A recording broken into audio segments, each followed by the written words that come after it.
La dernière décision de non-lieu qui vient d'être rendue par le juge Triminic met fin à 12 ans de procédure.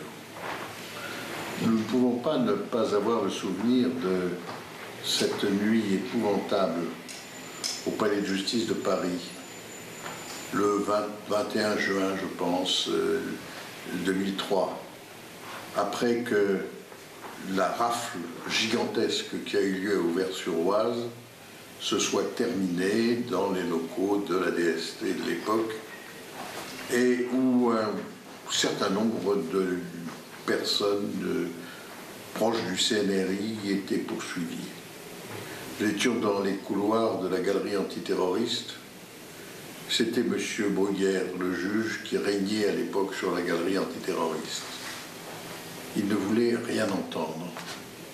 On présentait les gens les uns après les autres et nous avions beau lui expliquer qu'il n'y avait strictement rien dans ce dossier, que les personnes que nous défendions n'étaient pas des terroristes.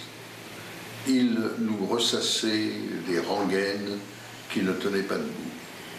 Surtout au moment où le juge de la liberté et de la détention fut saisi.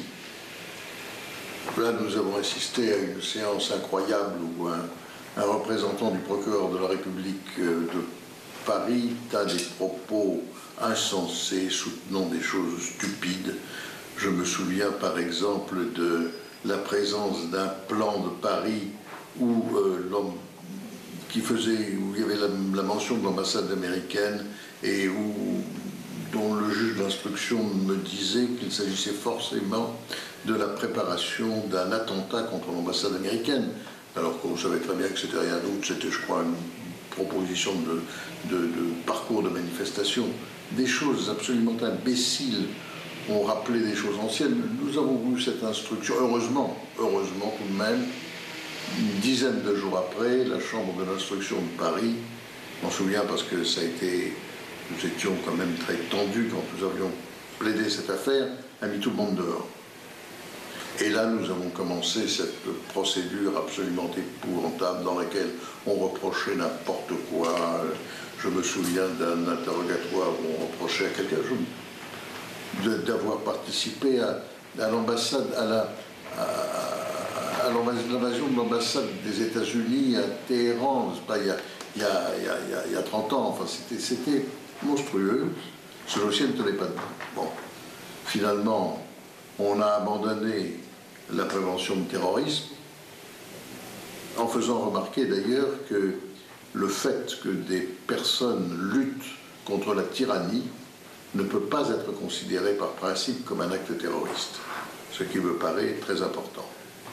Et comme toujours, on a essayé de dévier sur des poursuites financières, et ces dernières qui viennent enfin de s'arrêter, mais on a réussi quelque chose. C'est que pendant 12 ans, on n'a pas cessé de salir les Moudjahidines du peuple et le CNRI, de les tenir en fait pour des terroristes, qu'il a fallu obtenir, je le rappelle, devant la Cour de justice des communautés européennes, que la décision d'inscription sur la liste soit annulée. Il y a là quelque chose, un comportement d'une démocratie occidentale qui est tenue également par des impératifs économiques et qui souhaitait manifestement à un moment faire plaisir aux autorités iraniennes. Il y a quelque chose d'absolument insupportable. En fait, ceux qui étaient là résistaient, sont des gens qui résistent à l'oppression. Ils résistent dans ce pays où la condition des libertés est absolument effroyable. Nous devons faire tout pour les soutenir plutôt que de les écraser.